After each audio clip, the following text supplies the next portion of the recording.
자, 22년 지방선거 당시에 앞서 얘기했던 것처럼 이제 김건희가 궁금해하니까 김건희에게 보고할 수 있도록 서울시장 후보 여론조사를 이거 돌려가지고 달라, 이런 취지의 명태균 씨가 이제 강혜경 씨에게 지시하는 전화가 공개된 것 말고도 그 이전이었던 그 국민의힘 대선 후보 경선 기간이었던 21년 9월 달에 또 이런 얘기를 한 거예요. 윤 총장이 자꾸 전화가 와서 궁금해 하더라. 이거 빨리 좀 여론조사 돌려가지고 이거 결과를 좀 줬으면 좋겠다. 이걸 이제 명태균이 강혜경 씨에게 지시라는 통화 녹취가 또 확인된 거죠. 윤석열에게 자체 조사한 미공표 여론조사를 보고한 적 없다라고 말하던 명태균의 주장이 이번에도 또 역시나 계속 거짓 주장임이 재차 확인이 되는 거죠. 무상으로 해당 결과 보고서를 제공했다라고 한다면 정치자금법 위반이고, 그리고 이걸 대가로 해서 김영선의 공천을 제공했다라고 한다면 수뢰후 부정처사에 따른 위반 행위가 되는 것이고, 그리고 비용을 지급했다고 하더라도 이제 윤석열 캠프와 명태균과의 어떤 공식적 계약이 있었어야 되고, 이게 또 선거비용 지출 회계 보고가 정상적으로 이루어져야 되는데 그게 이루어졌을 리가 만무하기 때문에 공직선거법 위반 문제도 걸리는 것이고요. 지금 보면은 이렇게 걸리는 게 한두 가지가 아니지 않습니까? 그런데 여기에 더해서 그 명태균의 지시에 따른 여론조사 조작 정황마저 또다시 포착이 됐죠. 그러니까 지난번에 그 뉴스토마토가 대선 경선 과정에서 후보 적합도 여론조사에 돌리면서 윤석열이 홍준표 당시 후보보다 2~3% 정도 높게 나올 수 있도록 해라, 이걸 명태균이 지시했다라는 그 통화 녹취, 여기에 플러스 해가지고 경선 2차 컷오프로 이제 후보자 4명으로 추리는 그 결정을 일주일 정도 앞두고 최종 경선에 누가 오르게 될지에 대해서 이걸 명태균 씨가 9월 30일 또 통화 과정에서 그 여론조사를 돌릴 때 있어가지고 또 누구를 넣고 또 누구를 빼라, 이런 구체적인 변경을 지시한 녹취도 또 확인이 된 거예요. 그뿐 아니라 이보다 또 전이었던 같은 달 17일에도 이제 미공표 여론조사의 조작 시도가 있었는데, 그 국민의힘 대선 경선 후보자들 간의 그 TV 토론회가 있었죠. 근데 이거에 대한 의견을 묻는 여론조사를 돌립니다. 근데 또 여기서는 홍준표에게서 그 집계된 4%포인트 정도는 빼서 결과를 내라, 뭐 이런 취지의 지시를 한 통화도 확인이 됐고요. 실제로 보면은 17일날 여론조사가 실시되고 나서 결과적으로는 그 토론을 잘했던 후보자 순으로 해가지고 홍준표가 25%였고 윤석열이 23.3%로 집계가 됩니다. 근데 이 수치가 지금 홍준표의 수치 4%가 더 높은 수치로 집계가 되어 있었던 거를 뺀 거라는 건데, 얼추 어쨌든 홍준표가 윤석열보다 떨어지는 수치로 만들 수는 없지만 그래도 적어도 이제 윤석열과 홍준표 사이의 그 간극이 크게 멀지 않은 그런 수치값을 보여주면서 이 윤석열에게 자신감을 주려고 했던 목적이었던 건지, 아니면 명태균과 연이 있는 홍준표 쪽에 불안감을 형성시키려는 의도로 그 좀 흘릴 목적이었던 건지, 뭐 이거는 좀 정확하지는 않지만 아무튼 명태균에 의해서 임의로 조정된 여론조사 결과를 만들어낸 거죠. 그러니까 결과적으로 이번에 이제 확인된 통화 녹취의 핵심은 조작된 여론조사 결과도 결과지만 가장 핵심은 윤석열이 여론조사 결과를 받기 위해서 이 명태균과 지속적인 소통을 해왔다는 사실, 이걸 명태균의 입으로써 전해진 것을 다시 한번 확인할 수 있었던 부분인 거고, 윤석열이 또 무상으로 제공받았다라는 그 흐름들까지도 같이 맞물려 있는 내용들인 거죠. 이제 뭐 이건 답은 윤석열이 직접 해야 되지 않겠습니까? 참고로 이런 식의 조작된 여론조사, 심지어 이제 이게 미공표 여론조사에서만 이뤄진 게 아니라 공표된 여론조사에서도 이 여론을 왜곡할 내용의 방식을 적극적으로 활용을 했다, 뭐 이런 것이 좀 지금 또 어제자로 지적이 되었죠. 그 시민언론 민들레에서 올라온 기사인데, 이게 명태균 대선 때 공표된 여론조사여도 지금 굉장히 수상하다, 이런 지적을 하고 있는 거죠. 그러니까 취재한 내용을 좀 보니까 이제 미래한국연구소가 의뢰해가지고 이걸 공표를 했던 피플 네트워크스 리서치, 여기서 여론조사가 나온 게 이제 한 30건 정도 되는데, 이 대부분이 좀 아주 의도적으로 예를 들면 뭐 민주당 지지층이 응답하기 어려운 평일 낮 시간대 조사를 하거나 뭐 2시간도 안 되는 지나친 아주 지나치게 적은 조사의 기간, 그러니까 윤석열이 어떤 대세론을 또 만들어질 수 있게끔 하는 의도한 설문 문항의 구성까지 해가지고 정말 온갖 의도적인 어떤 편법을 동원해서 여론을 왜곡하려고 했던 사실을 또 특정을 했죠, 해당 기사에서. 일단은 윤석열 대세론을 만들기 위한 작업을 보니까 지난 국민의힘 경선 과정에서 이제 양자 대결 조사를 이제 돌리던 때가 있었어요. 이때 이제 윤석열과 지지율이 비등하거나 또는 앞섰던 홍준표를 일부러 누락하는 조사 문항을 만들어서 공표를 했다라는 거예요. 그러니까 이를테면 21년 2월에 그 당시 윤석열은 민주당의 대선 경선 과정에서 후보였던 이재명 당시 후보 그리고 이낙연 후보, 이 두 사람과 모두 가상 대결을 붙입니다. 그래서 여기서 승리한 결과를 공표를 하죠. 그럼 이제 홍준표의 경우는 어땠냐? 이재명 후보와 가상 대결을 붙여놓고서 패한 결과를 발표를 하고요. 반면에 또 이낙연과 대결을 붙인 것은 발표를 하지 않았죠. 그리고 이제 같은 해 8월에 진행되었던 두 차례의 여론조사에서도 미래한국연구소의 의뢰를 받아 진행한 피플네트웍스에 공표된 여론조사 결과 홍준표가 또 완전히 또 제외가 됩니다. 오직 윤석열만 이재명, 이낙연 당시 후보와 가상 대결을 또 붙여가지고 발표를 하죠. 그러니까 결과적으로 보면 피플네트웍스 리서치에서 공표된 여론조사가 그 당시 굉장히 주요했던, 그 경선 과정에서 주요했던 시점 그 4개월 내내 홍준표랑 이재명 당시 후보를 붙이면서 홍준표가 지는 결과를 반복해서 보여주고, 반면에 윤석열은 이기는 수치로 집계가 되게끔 만들어 놓으니 이걸 국민의힘 지지층에서 봤을 때는 야, 이거 홍준표가 대선 후보가 되면 이거 질 수밖에 없겠구나, 그러면서 자연스럽게 윤석열 대세론이 떠오를 수밖에 없게끔 만든 거죠.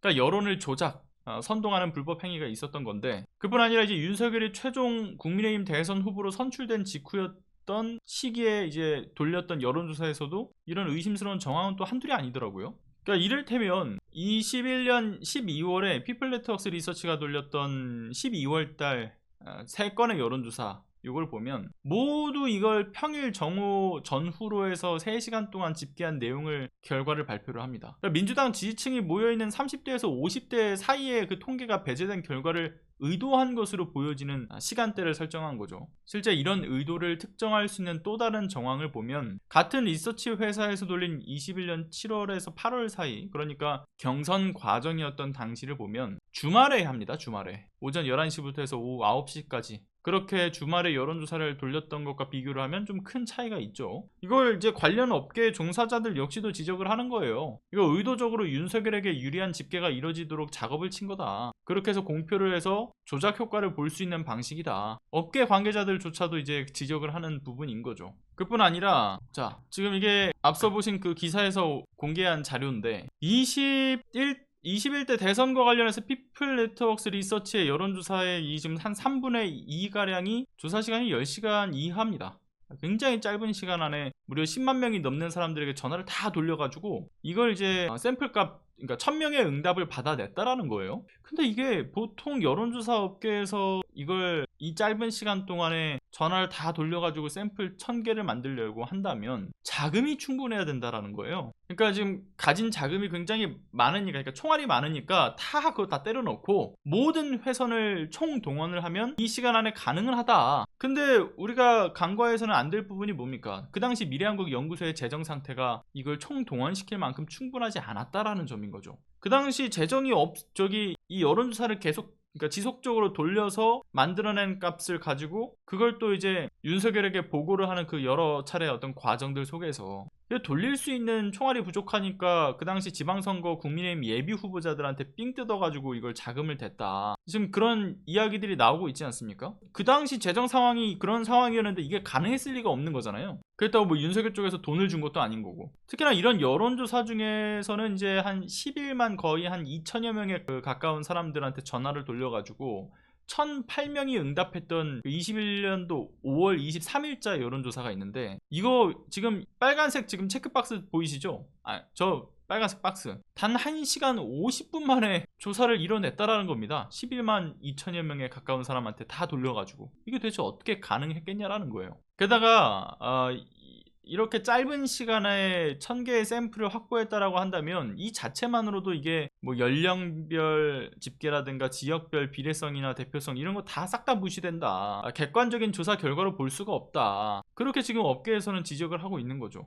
그러니까 정상적으로 여론조사를 객관적인 데이터로 돌리는 업체라고 한다면 적어도 이 1000개의 샘플을 만들려면 한 이틀에 걸쳐가지고 만든다라는 거예요. 그러니까 맥시멈이 하루에 500개를 만든다라는 거죠. 딱 이것만 보더라도 피플네트웍스 리서치가 어떤 의도를 갖고서 조사를 돌리고 결과를 공표했는가, 이게 좀 짐작이 되는 부분인 거죠. 아무튼 정말 끝도 없이 흘러나오는 이 윤석열의 불법 행위, 비선 명태균의 그림자. 그러니까 애초부터 정당하게 국민의 선택에 따라 당선된 게 아니라 그 여론의 선택을 왜곡시켜 치러진 사실상 불법 대선으로 만들어진 정권이라는 점도 이렇게 드러난 마당에 이대로 이제 더 이상 이 정권이 유지될 명분은 없지 않습니까? 안 그렇습니까? 그리고 또 추가적으로 또 보면요, 어제 뉴스타파의 보도에 따르게 되면 대선 전날이던 3월 8일날 작성이 돼서 대선 당일에 보면 그 윤석열 캠프의 전략회의에서 활용되었다라고 하는 그 명태균 보고서 있죠. 강혜경 씨가 국감장에서도 이제 공개를 했었고, 그리고 이제 그 당시 윤석열 캠프에서 이 총괄, 그러니까 정책 지원실장이었던 신용환 전 교수 같은 경우도 이제 이야기했던, 뉴스타파에서 내가 가지고 있던 그 자료가 이거다 해서 보여줬는데 강혜경 씨가 이제 냈던 자료랑 동일했던 그 보고서, 이걸 명태균이 직접 윤석열에게 보고했을 가능성이 제기가 된 거예요. 그러니까 이제 그 3월 9일날 전략회의에서 그 보고서가 올라가기 전에 그 전날, 이게 이제 3월 8일날 명태균이 강혜경 씨한테 PDF로 만들어진 그 여론조사 보고서 말고 텍스트로만 요약을 해서 좀 정리해가지고 달라, 이걸 지시를 합니다, 전화로. 그리고 강혜경 씨가 이제 그 지시를 받고서 한 17분 만인가 메모장 파일로 이제 정리를 해가지고 카톡으로 해가지고 해당 요약본을 이제 명태균 씨한테 전달을 하죠. 이게 분량을 보니까 한 A4 용지 한 장짜리 분량이었다라는 거예요. 그러니까 이제 여기에 뭐 이미지나 또는 그러니까 이 그래프라든가 이런 그 부수적인 게 전혀 들어가 있지 않고 딱 결과만 한눈에 보일 수 있는 텍스트를 만들어 가지고 이걸 보내달라고 요청을 해서 보내줬다라는 거죠. 그래서 강혜경 씨는 그 당시에 그걸 정리해 가지고 보내면서 이게 분명 누군가한테 보고를 하기 위한 텍스트구나, 그렇게 인식을 했다라는 건데, 이걸 명태균 씨가 최근에 했던 인터뷰 내용을 통해서 생각해 볼 부분들이 있는 거죠. 그러니까 명태균이라는 사람이 그 3월 9일날 전략회의에서, 윤석열 캠프 전략회의에서 그 미래한국연구소의 비공표 여론조사 결과를 올려가지고 회의를 했다라는 거, 이게 명태균 씨는 있을 수 없는 일이다라고 주장을 하죠. 왜냐? 그 내 설명 없이는 윤석열도 김건희도 그 여론조사 결과에 대해서 이해를 못할 텐데 그거 가져다 쓰면 뭐하냐, 뭐 이런 얘기를 하죠. 그러니까 윤석열 캠프에서 이걸 활용했다라는 그 보고서는 자신의 의도와 관계없이 유출된 것이다, 이런 주장을 했었죠. 그래요. 그 말대로라고 한다면, 즉 이해할 머리가 안 드는 윤석열을 위해서 요약된 그 텍스트, 그걸 강혜경 씨한테 지시를 해서 받아낸 A4 용지의 한 장짜리 분량의 텍스트를 전달했구나 라는 걸로 충분히 이어질 수 있는 부분인 거죠. 그뿐만 아니라 자신은 윤석열 캠프에 해당 보고서를 전달한 적 없다라고 하는 명태균 씨의 주장도 사실일 가능성도 있습니다. 이게 무슨 말이냐면, 자, 명태균의 인터뷰 내용이 그냥 그게 사실이라고 이제 우리가 바탕을 깔고서 생각을 해보자는 거예요.